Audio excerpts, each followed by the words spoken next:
Დღემშვიდობისა BMG-ს ეთერში ახლა ქალების ნარატივის დროა, რომელსაც მე ჟურნალისტი ლიკა მეკუთვნიშვილი წარმოგიდგენთ. დღეს ჩვენ ვიმყოფებით ექსპო ჯორჯიას მე-11 პავილიონში ინტელექტის სტენდთან, სადაც ახალ წიგნებს გავაცნობთ ჩვენს მაყურებელს და უნდა დავიწყოთ გადაცემის ეს ნაწილი მთარგმნელთან მზია გალდავაძესთან ერთად, რომელმაც სულ ცოტა ხნის წინ თარგმნა ალექსანდრ სოლჟენიცინის წიგნი არქიპელაგი გულაგი და ეს წიგნი გამოსცა გამომცემლობა ინტელექტმა. სწორედ მის შესახებ ვიწყებთ ამბისთხრობას და ქალბატონ მზიასთან ერთად ვაგრძელებთ საუბარს. მოგესალმებით, ძალიან დიდი მადლობა თქვენი დროისთვის და მადლობა ამ სივრცეში ძალიან საინტერესო თემებზე ჩვენთან სასაუბროდ რომ მოხვედით. ქალბატონო მზია, მრავალფეროვანია, მრავალწახნაგოვანია თქვენი შემოქმედება, ის წიგნები, რომელიც სხვადასხვა დროს სხვადასხვა გამომცემლობასთან ერთად თარგმნეთ, თუმცა მინდა რომ ბოლოს სიახლით დავიწყოთ არქიპელაგი გულაგი. პირველ რიგში რამ გააჩინა თქვენი ინტერესი ამ წიგნის მიმართ, რომ გადაწყვიტეთ, რომ ამას შეჭიდებოდ, იმიტომ რომ არ არის მარტივი, თუნდაც ვიზუალური მახასიათებლებიდან გამომდინარე, იმიტომ რომ ძალიან დიდ მასალასთან გვაქვს საქმე, ხო? იცით რა, ეს წიგნი სრულიად განსაკუთრებული შემთხვევა ჩემს მთარგმნელობის საქმიანობაში შეიძლება ითქვას, იმიტომ რომ თითქმის ყველა დანარჩენ შემთხვევაში წიგნის არჩევისას გადამწყვეტი როლი, ასე ვთქვათ, ჩემ მხარეს იყო და მე ვთავაზობდი ხოლმე უმეტეს შემთხვევაში, ვთქვათ, ჩემთვის საინტერესო ავტორს და წიგნს და განსაკუთრებით სწორედ იმიტომ ხიბლავს ამ გამომცემლობა ინტელექტთან თანამშრომლობა, რომ ის თავის მთარგმნელებს ამ ფუფუნებას აძლევს, ასე ვთქვათ, შეგიძლია შესთავაზო შენთვის საინტერესო ავტორი, როგორი უცნობიც არ უნდა იყოს, ის ამას ძალიან დიდი გამბედაობა ჭირდება გამომცემლობის მხრიდან უნდა გითხრათ, იმიტომ რომ როდესაც ავტორი არ არის ქართული წიგნის ბაზარზე ცნობილი, თანამედროვე ავტორია, ავსტრიელებზე მაქვს ძირითადად ლაპარაკი ამ შემთხვევაში, გადაწყვეტილების მიღება, რომ სწორედ ეს წიგნი გამოსცეს და ამდენად ენდოს ავტორს, ეს ხშირი შემთხვევა არ არის. მე ეს ფუფუნება მაქვს ინტელექტთან ურთიერთობის შემთხვევაში, რაც ჩემთვის განსაკუთრებული мотиваცია. რაც შეეხება ამ წიგნს, ეს არ იყო ჩემი სურვილი. ეს იყო შემოთავაზება ზვიად კვარაცხელიასგან, მოულოდნელი სრულიად, იმიტომ რომ გერმანულიდან თარგმნი და არა რუსულიდან. ეს იყო ძალიან დიდი გამოწვევა, რომ ასეთი შემოთავაზება გამიკეთა, მის ალღოზე ხას აღარ გაუსვა, მაგრამ აუცილებლად ესეც უნდა ითქვას, იმიტომ რომ ალბათ რაღაცა ალღო უნდა კონდეს გამომცემელს იმისათვის, რომ აი ასეთი რაღაც არ ვიცი როგორ გითხრათ, თითქოს კონტექსტიდან ამოვარდნილი შემოთავაზება იყო, იმიტომ რომ იცნობს როგორც გერმანულიდან თარგმნელს. მეორეს მხრივ იყო უზარმაზარი პასუხისმგებლობა, იმიტომ რომ იცით თქვენ სოლჟენიცინი როგორი პოპულარული იყო თავის დროზე და დღემდე არ დაუკარგავს ეს პოპულარობა. ამიტომ პასუხისმგებლობა ასეთი, ეს არ არის უბრალოდ მხატვრული ტექსტი, ეს არის ისტორიული კვლევა იმავდროულად, ამიტომ ძალიან სერიოზული წიაღსვლების გაკეთება მომიხდებოდა, ეს უკვე იმთავითვე ცხადი იყო. მაგრამ ალბათ ჯიუტი ხასიათიც, ალბათ ისიც, რომ ძალიან დიდი პატივისცემა მაქვს ამ გამომცემლობის მიმართ და ასე უბრალოდ უარსაც ვერ ვეტყოდი ამ შემოთავაზებაზე, მივიღე ეს გადაწყვეტილება, არ მინანია უნდა გითხრათ, იმიტომ რომ ძალიან საინტერესო იყო მუშაობა ტექსტზე. ვერ გეტყვით რომ თქვათ ენობრივად ძალიან განსაკუთრებულ სირთულეებს შევხვდი, მაგრამ ტექნიკური თვალსაზრისით იყო ბევრი სირთულე. რა პერიოდი დაგჭირდათ დაახლოებით, რომ სისრულეში წელი. ერთი წელი დამჭირდა. ეს პირველი ნაწილის შემთხვევაში, თუმცა როგორც ვიცით, კიდევ უნდა ელოდოს ჩვენი მკითხვა. ამიტომ აი ესეთი შეიძლება რაღაცა შიშის მომგვრელი ამ ხელა წიგნის დანახვა, მაგრამ დამერწმუნეთ, რომ შეიძლება ითქვას სულ მოუთქმელად წაიკითხავთ ამ წიგნს. მე კიდე მინდა ხაზი გაუსვა იმასაც, რომ ეს ამ შემოთავაზების უცნაურობებს გაუსვი ხაზი და კიდე ერთი უცნაურობა იყო ჩემთვის ის, რომ უთხარი კიდევაც ზვიად, რომ რატომ, თქვათ, რატომ სოლჟენიცინი ეხლა, იმიტომ რომ მისი პოპულარობა ზენიტში იყო 70-იან წლებში, როდესაც გამოვიდა ეს წიგნი პირველად დაიბეჭდა საფრანგეთში, რა თქმა უნდა რუსეთში მისი დაბეჭდა საბჭოთა კავშირში არ მოხერხდა, აკრძალული მწერალი იყო და მაშინ მოკეთ ზენიტში იყო პოპულარობის, იმიტომ რომ ხელნაწერები ხელიდან ხელში გადადიოდა და ასე ეცნობოდა ხალხი ამ წიგნს და მაგრამ იმის შემდეგ ძალიან ბევრი დრო გავიდა. ეს წიგნი ემსახურებოდა კომუნისტური წყობის ნგრევას, საბჭოთა კავშირის დაინგრა ეს საბჭოთა კავშირი ამასობაში და თითქოს პოპულარობა და აქტუალობა აღარ უნდა ჰქონოდა, მაგრამ მერე როდესაც წიგნზე აი ამ ნაწილზე მუშაობა დავასრულე, ზუსტად ეს პერიოდი უკვე დაემთხვა ცნობილ მოვლენებს, რაც სამწუხაროდ ჩვენს ირგვლივ ხდება.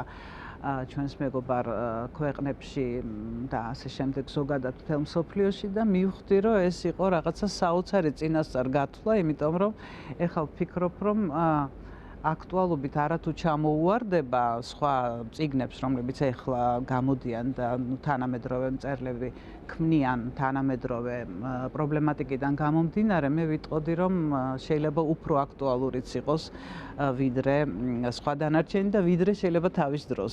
ისტორიის განმეორებითი ხასიათიდან გამომდინარე, ხო? აი რაზე მოგვითხრობს ქალბატონო მზია ეს და რა არის ის წიაღსვლები, აი რაც თქვენთვისაც ძალიან საინტერესო აღმოჩნდა. ჩემთვისაც ძალიან საინტერესო აღმოჩნდა იმ თვალსაზრისით, რომ მე იმ პერიოდში ცხოვრობდი საბჭოთა კავშირში და აი ამ საშინელებების შესახებ, რა თქმა უნდა, არაფერი არ ვიცოდი. ლაპარაკობდნენ რა ხდებოდა საბჭოთა კავშირში, რა საშინელებები ტრიალებდა, ასე ვთქვათ, კულისებში, მაგრამ ხალხისთვის ეს ინფორმაცია მასისთვის ცხადია ხელმისაწვდომი არ იყო.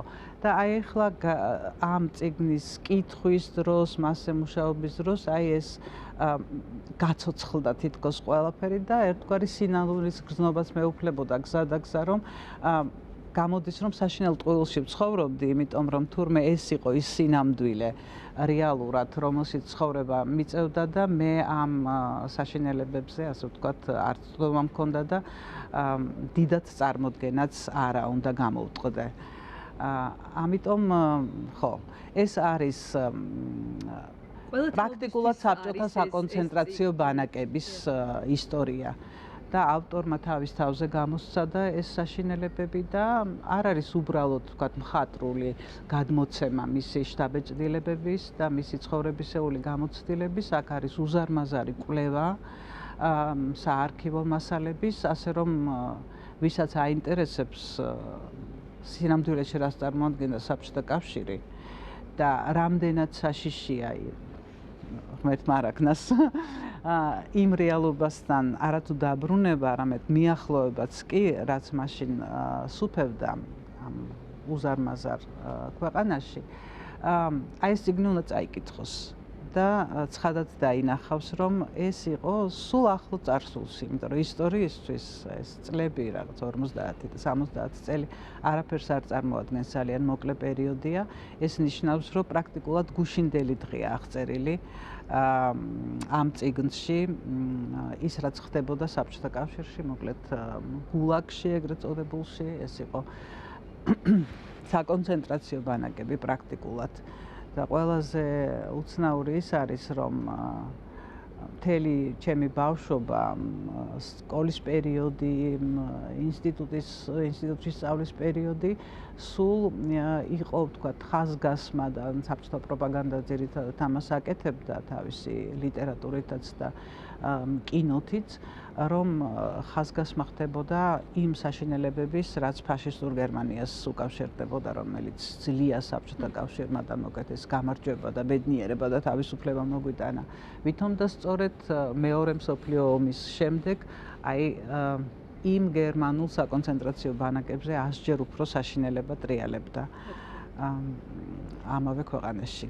და ეს იქნება გაკვეთილი ჩვენთვისაც, ვის არ მოსწრები ვართ საბჭოთა კავშირს, თუმცა გამომდინარე იქიდან, რომ მუდმივად ცოცხლდება, მათ შორის წაკითხული ნანახი რეალობაში გვიწევს ამის პირისპირ შეხვედრა. ჩვენი თაობის უფრო ახალგაზრდა თაობის სკოლის მოსწავლეებს გულისხმობ უფროს კლასელებს და შემდეგ მათ მიმართ ასე ვთქვათ საყვედურს ვერ ვიტყვი, იმიტომ რომ მათ ერთი უმთავრესი რამ იციან, რომ ის წარსული არის ცუდი და ეს ქვეყანა რუსეთს გულისხმობ ნაშთს, რომელიც დარჩა საბჭოთა კავშირიდან, ეს ქვეყანა ცუდია და რომ იქითკენ მიბრუნება არ გვინდა.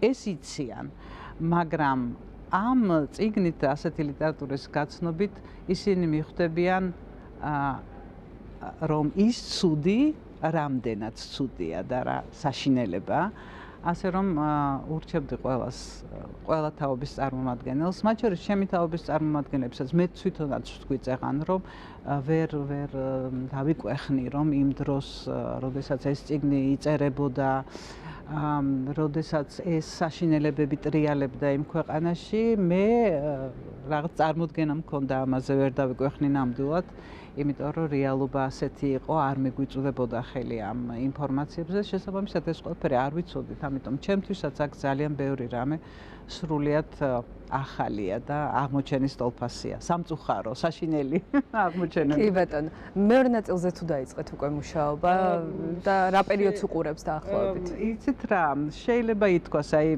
ვეპარები ნელ-ნელა, იმიტომ რომ დიდი სტრესი იყო, სხვათა შორის არ იყო სტრესი იმ თვალსაზრისით, რომ რაღაცა დროით შეზღუდვა მქონდა, აი ხომ გეუბნებით ეს რაღაცა კომფორტი ამ გამომცემლობასთან ურთიერთობაში ნამდვილად არის, მაგრამ ეს მეორე მხარეც არის, როდესაც ამ კომფორტს გიქმნიან და წნეხის ქვეშ არ გაქცევა, რომ თქვათ რაღაცა გარკვეულ დროს აუცილებლად უნდა ჩაბარდეს ნაშრომი და ასე შემდეგ, წესიერ ადამიანს პასუხისმგებლობის გრძნობა კიდევ უფრო უძლიერდება, ასე რომ ძალიან მინდოდა, რომ თქვათ დროში არ გადავცდარიყავი ამ დროს და მოვახერხეთ დათქმულ დროში ტექსტის ჩაბარება, მაგრამ კიდევ ერთხელ ვამბობ, ის შინაარსობრივი მომენტი და ტექსტი იმდენად დამთრგუნველია, რომ ესეც ახდენდა გარკვეულწილად ჩემზე ზემოქმედებას, ამიტომ რაღაცა ამოსუნთქვის მომენტებიც იყო საჭირო. ეხლა ეს პერიოდი გავიდა, თან ისე ძალიან გამეხარდა, რომ გამოვიდა უკვე და არაჩვეულებრივი გაფორმებით ყდის დიზაინი თუ არა აღფრთოვანებული, უნდა გითხრათ, ძალიან მომწონს, სადაა და ძალიან შთამბეჭდავი და ეხლა мотиваცია მომეცა, რომ დავიწყო, რაც შეიძლება ჩქარა. მინდა უკვე. მოდი გადავხედოთ თქვენს აი ამ სფეროში ასპარეზსაც და ძალიან ბევრი წიგნი ერთიანდება უკვე თქვენს ანგარიშზე, რომელიც სხვადასხვა გამომცემლობასთან თანამშრომლობით თარგმნეთ და ასე ვთქვათ, ის რაც მიუწვდომელი იყო ერთ დროს ქართველი მკითხველისთვის გახადეთ ჩვეულებრივ ამბად და მათ შორის ისეთი ლიტერატურა, რომელიც მე პირადად ძალიან მიყვარს, აი თუნდაც შვედური ლიტერატურა ამ ხრივ გაგვაცანით სრულიად სხვა კუთხით, რაღაცა სხვა ენით, ქართული ისე მოარგეთ, რომ ჩემი კომპლიმენტი ამ შემთხვევაში თქვენ აუცილებლად, მაგრამ აი თქვენთვის რომელი წიგნი ან წიგნები არის განსაკუთრებით გამორჩეული თქვენი შემოქმედებიდან, რომელთა მუშაობაც და შედეგიც იყო განსაკუთრებით ძვირფასი. იცით რა, აი სიმართლე რო გითხრათ, ცოტა გვიან მოვკიდე ამ საქმის ხელი. უფრო ადრე შეიძლება ითქვას, ასე ვთქვათ, მთარგმნელობით საქმიანობამდე მივედი იმ ეტაპის შემდეგ, რომელ ეტაპზეც მე მხარს უჭერდი ქართველ მთარგმნელებს და პირველ რიგში ავსტრიული ლიტერატურის ქართულად მთარგმნელებს. ეს იყო, ასე ვთქვათ, ჩემი საქმიანობის პრიორიტეტი, იმიტომ რომ 2000 წლიდან საქართველოში არსებობს ავსტრიული ბიბლიოთეკა ილიას უნივერსიტეტში. ეს არ არის უბრალოდ ბიბლიოთეკა, ეს არის დიდი ბიბლიოთეკების ქსელი, ავსტრიული ბიბლიოთეკები საზღვარგარეთ, ასე ქვია ამ ქსელს, რომლის ნაწილი, რომლის ინიციატორიც არის საბჭოთა, ხო ხედავთ როგორი გავლენის ქვეშ ვარ. ავსტრიის საგარეო საქმეთა სამინისტრო, მისი პროექტია 65 ავსტრიული ბიბლიოთეკა არსებობს მთელ მსოფლიოში 28 ქვეყანაში და ჩვენ ვართ ერთ-ერთი მონაწილე ამ დიდი გაერთიანების. რას ითვალისწინებს მოკლედ რომ გითხრათ, ეს არის, ასე ვთქვათ, ცენტრები, კულტურის ცენტრები ავსტრიული, რომლებსაც კოორდინაციას უწევს კიდევ ერთხელ ვიმეორებ ავსტრიის საგარეო საქმეთა სამინისტრო და ეხლა უკვე მხარდამჭერია ავსტრიის საელჩო თბილისში. ეს არის ცენტრები, რომლებიც შექმნილია იმ მიზნით, რომ მხარი დაუჭერონ ავსტრიული ლიტერატურისა და კულტურის პროპაგანდას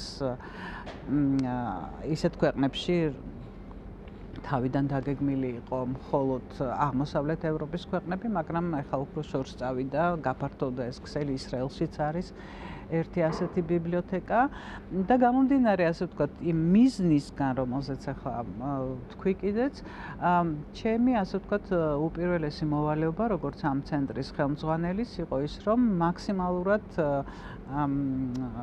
წინ წამოგვეწია ავსტრიული ლიტერატურა, თანამედროვე ავსტრიული ლიტერატურა და არა მარტო კლასიკაც და მხარი დაგვეჭირა მთარგმნელებისთვის და მე ძალიან აქტიურად ჩავერთე ამ პროცესში. და მე ისე ძალიან მომეწონა, რომ მეც მოვსინჯე მათთან ერთად და მე უკვე რაღაც ისეთი. კი ბატონო, ძალიან ცოტა დრო გვაქვს და აი მაინც ასე ვთქვათ, დღეს საიტკენ გაქვთ გეზიაღებული რა არის თქვენ თვალსაწიერში, ინტერესიდან გამომდინარე, რომელ ლიტერატურაზე გეფიქრებათ, რომ თუნდაც სამომავლო პერსპექტივაში შეიძლება. დიახ, მოკლედ გეტყვით, რამდენიმე წლის წინ ინტელექტმა გამოსცა თანამედროვე ავსტრიელი მწერლის დანიელ ვისერის რომანი მთის დედოფალი. ეს არის წიგნი, რომელიც 2018 წელს დაჯილდოვდა ავსტრიის უმაღლესი ლიტერატურული ჯილდოთი, 2 წლის შემდეგ უკვე ქართული თარგმანი ჰქონდა. ავტორიც ყავდა მოწვეული და იყო საკმაოდ ესეთი წარმატებული შეხვედრა მასთან და ისეთი შთაბეჭდილებებით წავიდა საქართველოდან, რომ მისი ახალი რომანი, რომელიც შარშან გამოვიდა, გარკვეულწილად ეხება საქართველოსაც, იმიტომ რომ ერთ-ერთი მთავარი გმირი არის ქართველი და რაღაც სცენები თამაშდება საქართველოშიც. ხო და ინტელექტი გეგმავს ამ წიგნის გამოცემას, ალბათ წელს თუ არა მომავალ წელს აუცილებლად იქნება ეს წიგნი, ძალიან საინტერესო კითხველი ქართველი მკითხველისთვის დარწმუნებული ვარ. და ეს არის, ასე ვთქვათ, სოლჟენიცინის გარდა ჩემი უახლოესი გეგმა და ამით კიდევ იმის თქმა მინდოდა, რომ მთარგმნელს მისია აქვს კულტურად შორისი დიალოგისთვის ხელის შეწყობის მისია და მე ძალიან მიხარია, რომ მონაწილე ვარ ამ პროცესის, იმიტომ რომ ძალიან მნიშვნელოვანია. კარგია უცხოენების ცოდნა, მაგრამ მე თვითონაც მიუხედავად იმისა, რომ გერმანული ენის სპეციალისტი ვარ და სხვა ენაც ვიცი, იმდენად რომ შემიძლია ვიკითხო ორიგინალში, თქვენ წარმოიდგინეთ, რომ ვამჯობინებ ხოლმე ქართულად წავეკითხო ახალი, მით უმეტეს რომ ბევრი კარგი და ხარისხიანი თარგმანი გამოდის ბოლო წლებში და ძალიან მიყვარს შემშობლიურ ენაზე კითხვა. ამიტომ ჩემისთან ამ კითხველებს რომ ხელს უწყობ ამ სიამოვნების განცდაში ძალიან მიხარია. ძალიან დიდი მადლობა. წარმატება თქვენ აი ამ უზარმაზარი მისიის შესრულების გზაზე და იმედი მაქვს რომ კიდევ ბევრი და ბევრი წიგნი იქნება, რომელიც ასეთივე სიამოვნებას მოგვანიჭებს, რომელიც წარსულში არაერთმა წიგნმა. მადლობა. მზია გალდავაძე მთარგმნელი იყო ჩვენი გადაცემის ამ ნაწილის სტუმარი. ვრჩებით ადგილზე და რამდენიმე წუთში უკვე კიდევ ერთ მთარგმნელთან ერთად დაგიბრუნდებით.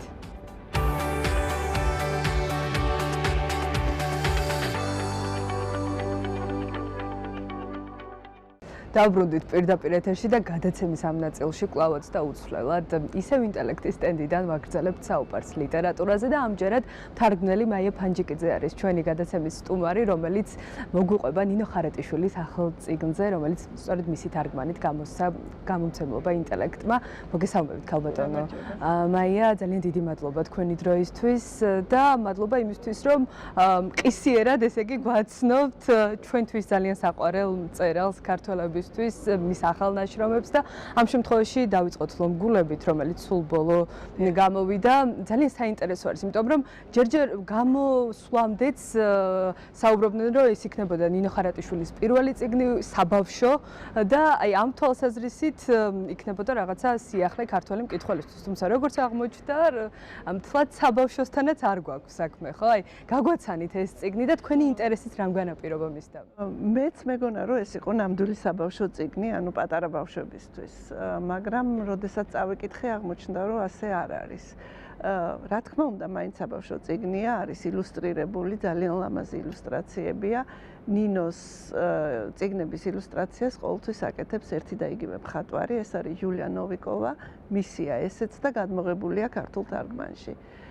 მაგრამ ეს წიგნი არ არის კლასიკური გაგებით საბავშვო წიგნი, იმიტომ რომ მისი პერსონაჟები კი არიან ბავშვები, გოგონები და ბიჭები, ალბათ სადღაც 8-დან 12 წლამდე დაახლოებით ესე. მაგრამ ის ამბები, რაც მათ გადახდებათ, არის ძალიან სერიოზული.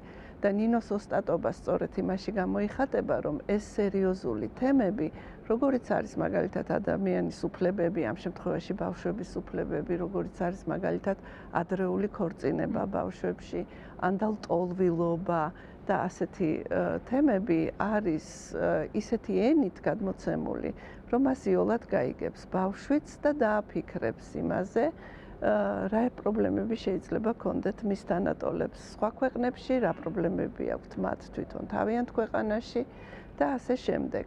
ამიტომ მე ვფიქრობ, რომ ეს წიგნი არა მხოლოდ ბავშვებმა უნდა წაიკითხონ, არამედ მშობლებმაც, იმიტომ რომ მშობლებიც ძალიან ბევრ რამეს ისწავლიან ამ წიგნიდან.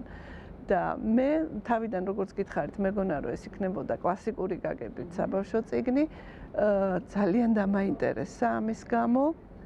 და ძალიან მომეწონა, იმიტომ რომ მართლაც ეს არის თემები, რომელსაც ასეთი სიმსუბუქით ბავშვის ენით გადმოცემული, ბავშვის გონებით დანახული, ძალიან იშვიათად შევხვედრი ვარ და ამიტომ ძალიან მომეწონა.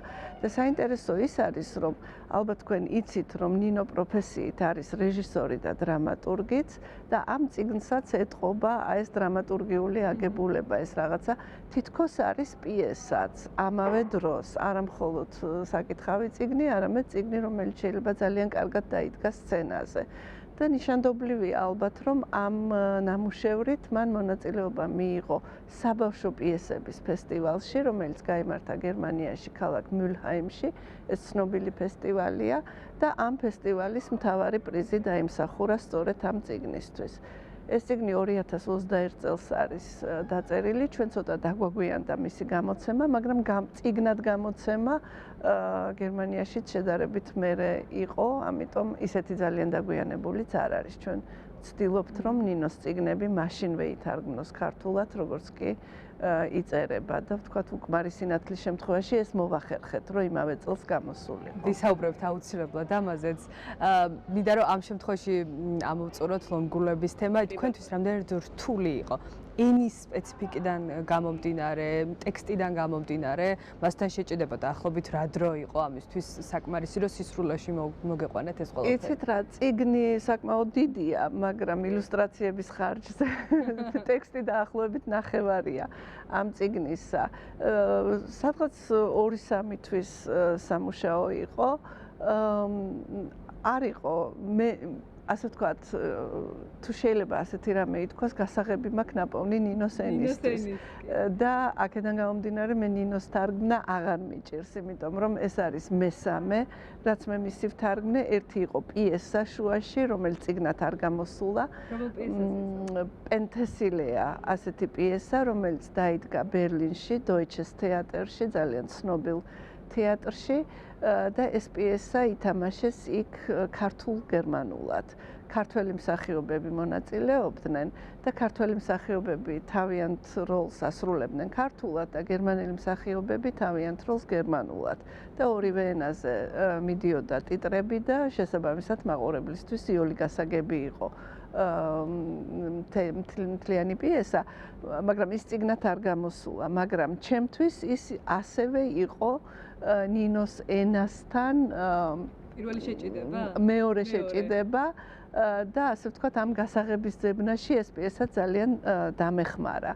და აქედან გამომდინარე ეს მესამე გამოდის სინამდვილეში. პირველი იყო უკმარი სინათლე. აი როგორ დაიწყო მართლა ამ გასაღების ძიება, თუნდაც უკმარი სინათლის შემთხვევაში, აი ამ წიგნმა როგორ ჩაგითრიათ თქვენ, როგორ დაგაინტერესათ ისე რომ ასე ვთქვათ, აი შეეჭიდეთ გერმანულ ლიტერატურას. იცით რა, ეს პენტესილიაც, ეს პიესაც და ეს წიგნიც ლომგულები არც ერთი საქართველოში არ ხდება და ქართულ სინამდვილესთან მას ასეთი პირდაპირი კავშირი არ აქვს. რასაკვირველია, ნინოს არც ერთი წიგნი არ შეიძლება განვიხილოთ განყენებულად საქართველოსგან, იმიტომ ფიქრი საქართველოზე ყველა წიგნს დევს თან. და ვთქვათ, შეიძლება არ ახსენებდეს საერთოდ, მაგრამ ის, რასაც ამბობს, რაღაცნაირად ეხებოდეს ან დღევანდელ მოვლენებს, ან წარსულ მოვლენებს, რაღაცას, რაც საქართველოდან გაჰყვა მას ისეთი, რომელიც მუდმივად მასთან იქნება. უკმარ სინათლეს რაც შეეხება, ეს არის ნინოს ყველაზე ქართული წიგნი, მე ვიტყოდი, იმიტომ რომ თავიდან ბოლომდე საქართველოში ხდება მოქმედება, ну კი არის ვთქვათ იქ ნაწილი, რომელიც ევროპაში ხდება, მაგრამ ყოველ შემთხვევაში ამბავი, რომელსაც ისყვება 90-იანი წლების საქართველოსი, ის ნამდვილად ყველაფერი აქ არის მომხდარი თბილისში, უფრო მეტიც ერთ უბანში ფაქტიურად, რომელიც არის მერე სიმბოლო მთელი ქვეყნისა. და აი ამ რაღაცა პარაბოლური აგებულება აქვს ამ რომანს, რომ ამ ერთი პატარა უბნით, ერთი პატარა სამეგობროს მაგალითზე მთელი ქვეყნის ისტორიაა მოყოლილი, იმ პერიოდის ისტორია. ამიტომ რადგან ეს იყო ძალიან ქართული წიგნი, ასე ვთქვათ, გერმანულად დაწერილი, ის ისევ ქართული წიგნი უნდა გამხდარიყო ქართულ ენაზე. და აი ეს იყო ვთქვათ ამ გასაღების პოვნის მთავარი ამოცანა, რომ ეს წიგნი არ უნდა ყოფილიყო, არ უნდა გეგრძნო, რომ ეს არის თარგმანი. ის უნდა ყოფილიყო ისეთი ქართულით, რომ შენ გეგრძნო, რომ ეს მოქმედება, ეს ამბავი მართლა საქართველოში ხდება და მართლა ქართველების მოყოლილია. და აი ეს იყო ასე ვთქვათ მთავარი ამოცანა ჩემი და რა ვიცი, მე მგონი მართლაც ქართული წიგნი გამოვიდა და ძალიან ბევრი მიდასტურებს ამას, რომ ეს განცდა აქონიათ, რომ ხო, ნუ ნინოს წიგნები ყოველთვის ბესტსელერი ხდება, არა მხოლოდ საქართველოში, არამედ ყველგან სადაც გამოდის და ეხლა ველოდებით მის ახალ რომანს და რაზე იწყებთ მუშაობაში? არა, ჯერ არ არის დამთავრებული, მაგრამ ვიცი რომ ახალ რომანზე მუშაობს და შემდეგ უკვე ავტომატურად თქვენს ჩაერთვებით ამ ამბავში. იმედია როგორც კი დაამთავრებს და გამოვა გერმანულად, მაშინვე დავიწყებთ ჩვენს თარგმნას აქ. ზოგადად აი ამ საქმიანობაზეც რომ ვისაუბროთ, რასთან გვაქვს საქმე, როდესაც საქმე ეხება მთარგმნელობით საქმიანობას, ამ პროფესიას, რამდენად დიდ სირთულეებს უკავშირდება და რა არის ხოლმე შემდეგ ის ამონაგები, რაც აი რთული საკმაოდ შრომატევადი საქმიანობიდან იღებთ თქვენ როგორც ამ ყველაფრის შემოქმედი. იცით რა არის, რა ვიცი, ხა მე საერთოდ ესე მგონია, რომ ნებისმიერ საქმე, რომელსაც ხელს მოკიდებ, უნდა გიყვარდეს. თუ არ გიყვარს, ვერ გააკეთებ კარგად. ძალიან შრომატევადია, მაგრამ ძალიან დიდი სიხარული მოაქვს. აი ხანდახან არის ხოლმე, რომ ვთქვათ რაღაცა აგეკვიატება, რაღაც სიტყვა, რაღაც ფრაზა, რაღაც ეპიზოდი, რაღაც პასაჟი წიგნიდან და ვთქვათ თარგმნი, მაგრამ არ ხარ ბოლომდე კმაყოფილი და მოგდებს მე მთელი ეს შეიძლება ერთი სიტყვა აგეკვიატოს და მთელი დღე არ მოგასვენოს და უცებ შეიძლება ძილში გაგახსენდეს, რომ აი ამ სიტყვას ეს შესატყვისი მოუხდებოდა ვთქვათ ქართულად და აი ამ პოვნის სიხარულის განცდა თუ შეგიძლია, მაშინ აუცილებლად სიამოვნებას მოგანიჭებს თარგმანი. აი მე ყოველ შემთხვევაში ესე ვარ, რომ აი ხანდა აი სხვა შორის ამ წიგნში ლომგულებში არის ერთი პერსონაჟი, რომელსაც ძალიან უყვარს ანდაზებით ლაპარაკი და ანდაზები ასევე უნდა თარგმნო ანდაზებად, ხო? გერმანული ანდაზებისთვის უნდა იპოვო ქართული შესატყვისი ანდაზები. ანდაზა ისეთი რამეა, დაბადებულია ხალხის წიაღში საუკუნეების წინ ხალხის სიბრძნის მაჩვენებელია თითეული ანდაზა და რადგანაც ხალხები ძალიან გვანან ერთმანეთს, ბევრ ენაში არის ერთნაირი ანდაზა და არსებობს ზუსტი შესატყვისები, მაგრამ რა თქმა უნდა, ყველა ანდაზას ასეთი ზუსტი შესატყვისი არ მოეძებნება გერმანულს ქართულში და პირიქით თუ გნებავთ. და აი ამ ანდაზების ძებნა მაგალითად იყო ერთ-ერთი ყველაზე აზარტული მომენტი ამ წიგნის თარგმნისას, რომ აი იმ გერმანული ანდაზების ისეთი შესატყვისი მომეძებნა, რომელიც არ იქნებოდა ძალიან სპეციფიურად ქართულ ხალხური, უფრო უნივერსალური იქნებოდა, მაგრამ ზუსტად შეესატყვისებოდა. და აი ამ მოძებნით და ამ პოვნით მონიჭებული სიხარული ჩემთვის იყო, ვთქვათ, ერთ-ერთი ყველაზე დასამახსოვრებელი ამ წიგნის თარგმნისას. და ესეთი რამე ხშირად არის. თქვენ შემოქმედებას რომ გადავხედოთ, ყველაზე მეტად რომელმა წიგნმა მოგანიჭათ ეს პოვნის სიხარული ყველაზე ძლიერად? იცით რა, საერთოდ როდესაც რომელიმე უცხოელ ავტორს აქვს ძალიან გამოკვეთილი სტილი და იმ გამოკვეთილი სტილის შესაბამის ენას იპოვი თარგმანში, აი ეს არის ალბათ ყველაზე რთული ასეთი ავტორის შესაბამისი ენის პოვნა და შესაბამისად სიხარულიც მეტია. და ასეთი ავტორი ჩემთვის არის თომას ბერნჰარდი, ავსტრიელი მწერალი, რომლის 4 წიგნი მაქვს ნათარგმნი და ეხლა მეხუთეზე უკვე გვაქვს, ასე ვთქვათ, მოლაპარაკება, რომ მეხუთეც უნდა ვთარგმნოთ, მისი მთავარი ნაწარმოები, რომელსაც ძალიან სპეციფიური ენა აქვს. და აი ამ ენის პოვნა ჩემთვის იყო ერთ-ერთი ყველაზე დასამახსოვრებელი მთელ იმ პერიოდში, რაც მე ამ საქმეს ვაკეთებ. და რასაკვირველია, ნინო თავისთავად, იმიტომ რომ ფაქტიურად ნინოს წიგნებით მივწვდი ქართველ მკითხველს ბევრად უფრო ფართოდ, ვიდრე ამას შევძლებდი ნებისმიერი სხვა ავტორით, იმიტომ რომ ნინოს მიმართ სიყვარული, ნინოს წიგნების მოლოდინი იმდენად დიდია და ნინო ხარატიშვილი ისეთი საამაყოა ყველასთვის, რომ ასე ვთქვათ, დაუფიქრებლად იღებს მის წიგნს მკითხველი ხელში და თუ დაიწყო ხო ვეღარ მოწევ. და თქვენი როლი არის ძალიან მნიშვნელოვანი და წვლილი იმისთვის, რომ ქართველი მწერლის ლიტერატურა მივიდეს ქართულ მკითხველამდე. წიგნია ნათარგმნი სხვადასხვა მთარგმნელების მიერ, ასე რომ მარტო მე არა ვარ, ვინც ამას ხელი შეუწყო. კი ბატონო, ახალი წიგნი ახსენეთ და სანამ დაგემშვიდობებოდეთ, დაგვიანოსეთ, აი ახლა რაზე მუშაობთ, რა არის თქვენს თვალსაჩინოში ასე? ეხლა გამომცემლობა ინტელექტთან ერთად დავამთავრე უკვე მუშაობა ძალიან კარგ წიგნზე, რომელსაც სხვათა შორის ნინო ხარატიშვილის ანოტაციით გამოვცემთ, იმიტომ რომ მას ძალიან მოეწონა ეს წიგნი და 1-2 ქართულ სატელევიზიო სივრცეში ილაპარაკა ამ წიგნის შესახებ. ეს არის აღმოსავლეთ ბერლინელი ავტორი ჯენი ერპენბეკი, იმიტომ ვუსვამ ხას, რომ აღმოსავლეთ ბერლინელია, რომ აღმოსავლეთ გერმანიის თემატიკაზეა ეს წიგნი და იმ სახელმწიფოზე, რომელიც იყო, რომელსაც ერქვა გერმანიის დემოკრატიული რესპუბლიკა და მის დაშლაზე და მის განადგურებაზე და ამ წიგნს ქვია კაიროსი. და არაჩვეულებრივი წიგნია, ძალიან საინტერესო, რომელიც ერთი მხრივ არის სასიყვარულო ისტორია, ძალიან საინტერესო სასიყვარულო ისტორია და მეორე მხრივ ამ ისტორიის პარალელურად მიმდინარეობს სწორედ ამ ქვეყნის დაშლა და ეს არის წიგნი იმის თაობაზე, თუ როგორ შეიძლება პიროვნული და საზოგადოებრივი პარალელური განვითარება აღმოჩნდეს ტრაგიკული, როგორც ერთი, ისე მეორე მხარისთვის. აი, რაღაც ესეთი თემატიკის წიგნია. მე მგონი რამდენიმე თვეში იქნება, იმიტომ რომ უკვე დამთავრებულია, ინტელექტი გამოსცემს და ალბათ მალე იქნება. ძალიან საინტერესოა, შემდეგ უკვე ჩვენც გავაცნობთ ჩვენს მაყურებელს აუცილებლად. ამ წიგნს თქვენთან ერთად ვიტოვებ ამის იმედს. კი ბატონო, სიამოვნებაა. ძალიან დიდი მადლობა. მაია ფანჯიკიძე იყო ჩვენი გადაცემის ამ ნაწილის სტუმარი. ვრჩებით ისევ ინტელექტის სივრცეში ექსპო ჯორჯიას მე-11 პავილიონში და რეკლამის შემდეგ უკვე მწერალი ნათელა ჯანელიძე შემოგვერდება, დაგველოდეთ.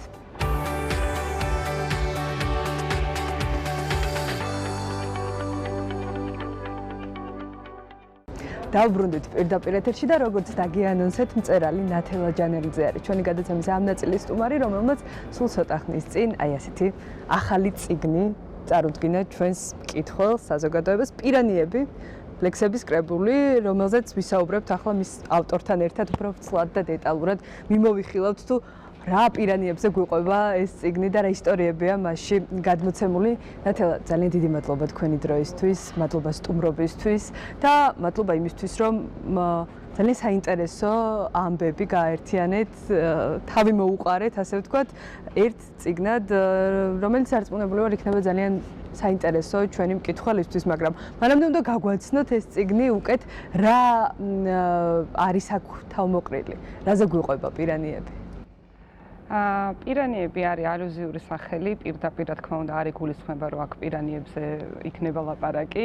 პირანიები ნიშნავს აი პირველივე გამხსნელ ტექსტში, რომელსაც ქვია არყოფნა, რომელიც დამოუკიდებლად არის, ანუ ეს წიგნი 4 ქვეთავად არის დაყოფილი, რომელსაც უფრო სრულად ვისაუბრებ, მაგრამ პირველივე გამხსნელ ტექსტში ვიზუალური სახეხატებით არის აღწერილი, აი პირდაპირ გაგებით, როგორ მჭამენ პატარა ციცქნახახებით პირანიები.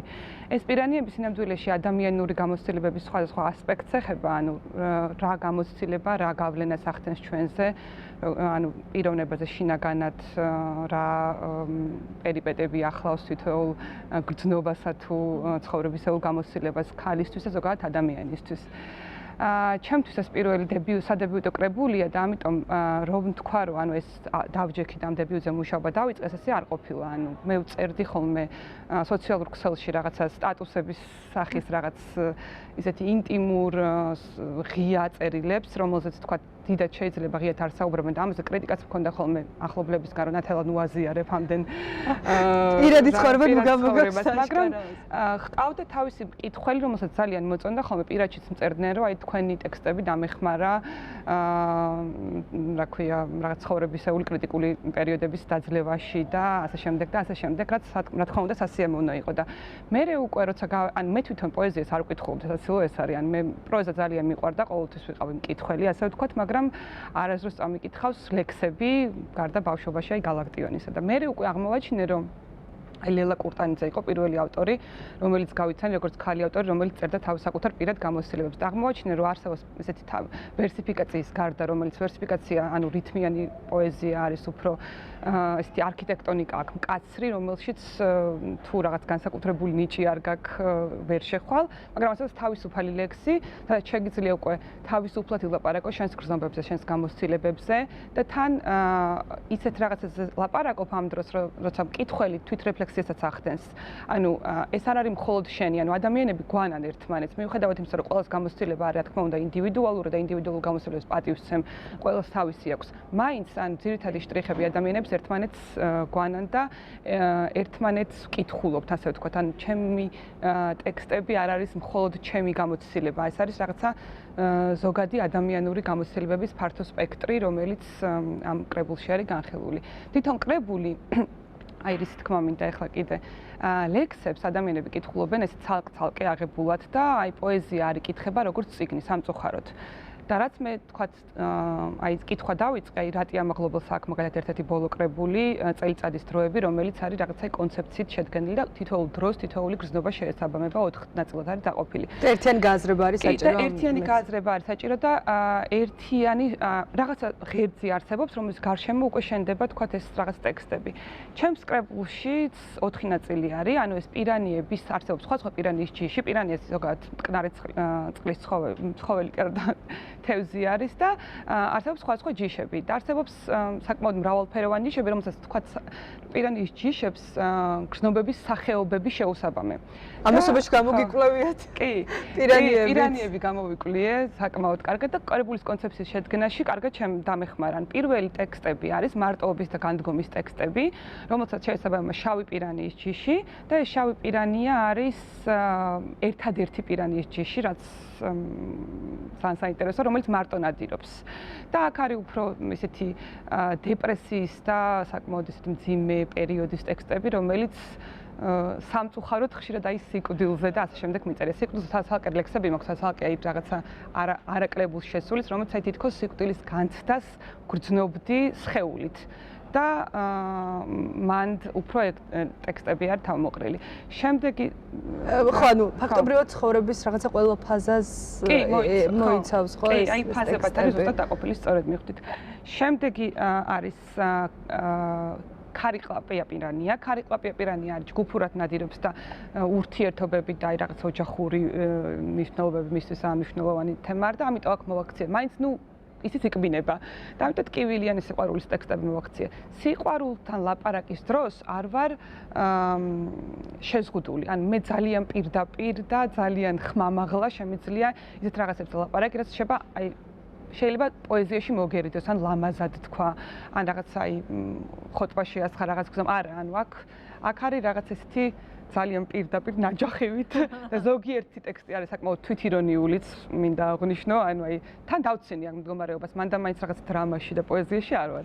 თან მეცინება მევცინავს, მაგრამ თან წერ. აქ სიყვარულზე ტექსტები არის, შემდეგი არის უკვე წითელმუცელა პირანი ესეთი ჯიში. ამ პირანიას ეს პირანია გავს ძალიან სამყაროს რუკას, იმიტომ რომ წითელი მუცელი აქვს რაც თითქოს კონცენტრირებული ცხელი ადგილი და გარშემო წინწკლები. და აქ არის გარე სამყაროსთან ურთიერთობის ტექსტები. აქ უკვე არის ტექსტები, რომელიც ერთი ინდივიდის გამოცდილებას საზოგადოებაში, ერთი ინდივიდის გამოცდილებას ამ სამყაროში. ბევრი ტექსტებია მართლა სამყაროზეც, ანუ ჩემი და ვარსკვლავების მზის მთელი სისტემის ურთიერთობა როგორ შედის და ხო როგორ ილექება სამყარო ჩვენს ფილტრში. ანუ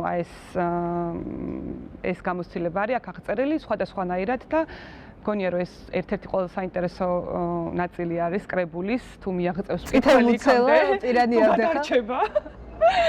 და ბოლო არის უკვე ბალახის მჭამელი პირანია, ესეც საერთოდ ის ჯიში არის, რომელიც არ დარჭამს ხორცს, იკვებება მხოლოდ წყალმცენარეებით და ამიტომ აქ მოვაქციე მეგობრობის და სიმშვიდის ტექსტები და აქ უფრო გახსნილი ვარ, უფრო ლაღი ვარ, უფრო თავისუფლებისკენ არის და ასული და ბოლო ლექსიც ესეთი galaktienთან ცოტა ლიტერატურული გათამაშება მაქვს, აი ბოლო ტექსტში თუ აკითხავს მკითხველი მიხვდება რატომაც. ძალიან საინტერესოა ხა ისეთი შრეებში ჩახვედით და ისე საინტერესოდ გადმოეცით მთელი ეს ფაზები, რომ მართლა თუ სიმშვიდემდე გადაურჩა იმ ქარიშხალს მკითხველი, ძალიან საინტერესოა. მივცე რა მკითხველს, რომ შეიძლება ძალიან დიდი ქარტეხილები გაიარო, ძალიან ცუდათაც იყო, რაღაც მომენტებში კარგად იყო, მაგრამ საბოლოოდ ეს გამოცდილება 7 დინებას შეყავს, 7 დინებას შეყავხარ რა, ანუ 7 წლებში შეყავხარ. ეს არის მთავარი ვის გადმოცემაც გინდა და იმიტომ რომ ადამიანი გამოცდილებების კრებული არის და საბოლოოდ როცა ბევრ ასპექტს დაინახავ ცხოვრების, საბოლოოდ მიხვდები რომ შენ შეგიძლია ეს ყველაფერი, ეს ქაოსი მართულ ქაოსში გადახვიდე. და ამასობაში თქვენ როგორც აღნიშნეთ, ახალ ენასაც დაუდეთ სათავე გარკვეულწილად პოეზიაში, ხო, რომელიც რაღაც თვითირონიასაც მოიცავს, არ არის თუნდაც მხოლოდ დრამით გაჟღენთილი, როგორადაც ხშირ შემთხვევაში ვიცნობთ ხოლმე პოეზიას. რამდენად მნიშვნელოვანია, რაღაც ახალი სიცოცხლე პოეზიაში, რამდენად მნიშვნელოვანია ტრანსფორმაცია, მორგება თანამედროვე ადამიანთა, რომელსაც შეიძლება სულ არ ქონდეს ის განცდები, რაც ქონდათ თუნდაც 2 საუკუნის წინ, ხო? ძალიან კარგი კითხვა არის. მომწონს ეს კითხვა და მაგაზე მინდოდა მოთვითონაც მეთქვა. თანამედროვე პოეზია ჩემთვის მნიშვნელოვანი არის იმიტომ, პირველ რიგში, რომ ლაპარაკობს იმ ენაზე, რაზეც მე ვლაპარაკობ. ენა არის ცოცხალი ორგანიზმი და ენა იცვლება და არა მხოლოდ სიტყვი ერთად, იცვლება სინტაქსი, იცვლება შინაარსები ენის. ამიტომ მნიშვნელოვანია, მე მაგალითად პოეზია იმიტომ შემიყვარდა, რომ მივაგენ ისეთ პოეზიას, რომელიც ჩემ ენაზე ლაპარაკობდა. მე ხა არ გამომიგონები ახალი ენა და ახალი ნოუ-ჰაუ ჩემი პოეზია ნამდვილად არ არის, მაგას ვერ დავიბრალებ. მაგრამ ეს ენა არის ახლობელი ძალიან ბევრი ჩემი თანამედროვესთვის, ანუ ჩემ ხელა ადამიანებისთვის, ჩემზე პატარებისთვის, რომელსაც უკეთესმით, ანუ ის ძველი თქვა რომანტიკოსები, რომელსაც ძალიან დიდ პატივს ემთ, რა თქმა უნდა, დიდი პოეტური სკოლა შექმნეს. ისენა რა იმ ენასთან შეიძლება მიხვიდე ამის შემდეგ. მე დაჟე ვურჩევდი ადამიანებს, რომელსაც პოეზია არ აქვს წაკითხული, დაიწყო თანამედროვე პოეზიით, იმიტომ რომ ეს იქნება პირველი ნაბიჯები, რაც შემდეგ იმ ძველი პოეზიის გააზრებაშიც დაეხმარებათ, იმიტომ რომ ის არის როცა ენას იდგამ, ანუ ამით იდგამ, იმიტომ რომ შენთვის ყველაზე ახლობელია. და მე აქ მიხვდები რა სად არის კარგი ალიტერაცია, სად არის კარგი მეტაფორა, ნახმარი, მე როცა უკვე შენს გამოცდილებაში კარგად შემოვა, მე უკვე დაუახლოვდები იმ მაღალ პოეტურ შრეებს, რასაც თქვა სხვა კლასიკოსი ავტორები გვთავაზობენ. იმიტომ რომ ესე პოეზიასთან მიახლოვებ, მეცნაც მახალ გეუბნებ და მართლა არ ვკითხულობდი პოეზიას, იმიტომ რომ ცოტა ეგოისტური ისიც მეგონა, რომ მე ხა ლექსი დავწერე, რაღაცას ხოტბა შევასხი და წაიკითხეთ. რაღაც დაახლოებით ეგეთი დამოკიდებულება მქონდა და ეხლა აბსოლუტურად აი 180 გრადუსით შეიცვალა ჩემი მიმართება პოეზიასთან, როცა წერა დავიწყე და რაც თანამედროვე პოეტების კითხვა დავიწყე, იგივე ლელა კურტანიძე, ანა ჯავახიშვილი, ჯუდილი, აქ ყველას ავტორის ინტელექტის ავტორები არიან და შეგიძლიათ მოხვიდეთ და ხო, ძალიან მნიშვნელოვანი, იმიტომ რომ ჩემთვისაც ახლა პირადი გამოცდილებაც რო გაგიზიაროთ, მახსოვს რომ როდესაც პირველად წავიკითხე სილვია პლათი, თუნდაც აი რამდენად ახლობელი იყო და მშობლიური, მათ შორის არაქართული იყო, ხო, მაგრამ რაღაცა აი ხო. და ესეც ძალიან მნიშვნელოვანია, რომ ეს რაღაცა შენიანად იგრძნო. მე მაშინ ყოველ შემთხვევაში ძალიან ჩემიანად ვიგრძენი ეს პოეტი. აი ამ ერთ-ერთი ეს არის მე ვგრძნობდი ჩემს სიცოცხლეს, როცა გული მიცემდა როგორც მე ვარ ეს არის და სხვა შორის აი სხეულთან ურთიერთობა, ეს ქალების მიმართული, აი ქალის ხმა მაინც არის განსხვავებული ხმა. მე არ მიყვარს, როცა გამოყოფენ ხოლმე რომ ქალი ავტორია, მაგრამ ქალი როგორც ესეთი აი თუნდაც სხეულებრივად რო ავიღოთ, ან სხვა გამოცდილების მატარებელი არის რა. ანუ ქალის სხეული და კაცის სხეული ეს ბიოლოგიურად მათთან სხვადასხვა მოცემულობებია. ამიტომ ქალები ხშირად აი როგორც არის სილვია პლათი, ენ სექსტონი წერენ თავიანთ სხეულებრივ გამოცდილებებზე, ეს არ არის აუცილებლად რაღაც სექსუალური კონტექსტი, ეს არის რაღაცა აღქმები, რომელიც ამ სხეულში იბადება, რომელიც გარე სამყარო რა გავლენას ახდენს და შენ რა გავლენას ახდენს შენი სხეულით გარე სამყაროზე. და ამ სხეულთან მეტაფორები ძალიან ხშირია ხოლმე ქალების პოეზიაში. ჩემთანაც არის ძალიან ბევრი, აი ძალიან ხშირად ვიყენებ საკუთარი აი პირდაპირ გაგებით თითებს, თმას, ფეხის თითებს, ანუ ყველანაირ ეს სენსუალურ, აი რაცაც სენსი აქვს, რითაც გრძნობ მე სამყაროს, აი ამის პოეტურ ტექსტში თარგმანებს და ძალიან მიყვარს ეგ მიმართულება. ახლა რას უნდა ველოდოთ თქვენგან და აი ამ წიგნზეც აღნიშნეთ, რომ ეს სხვადასხვა დროს ასე ვთქვათ დაწერილი, დაპოსტილი, მე რაღაცა ერთიანად სინქრონიზირდა უკვე წიგნის სახით და ახლაც თუ დაიწყო ეს პროცესი, რომ შეგროვება ამბობ. გაჩერებულა ეს პროცესი, არ გაჩერებულა. ეს წიგნი არის თავმოყრილი რაღაცა ჩემი თქვა ძველი ტექსტების, ძველი რა პრინციპში ანუ მიმდინარე ტექსტების, ძველი ტექსტების რაღაც კრებული, რომელიც არ მე ლექსებს წერ, მაშინ როცა თქვა აი უბრალოდ ეს არის იმპრესიონისტული რაღაცა აი დროის დაკონსერვება ერთ სივრცეში, რომ უცებ რაღაცას იგრძნობ და წერ მე არ წერ რაღაცა აი დაგეგმილ ტექსტებს.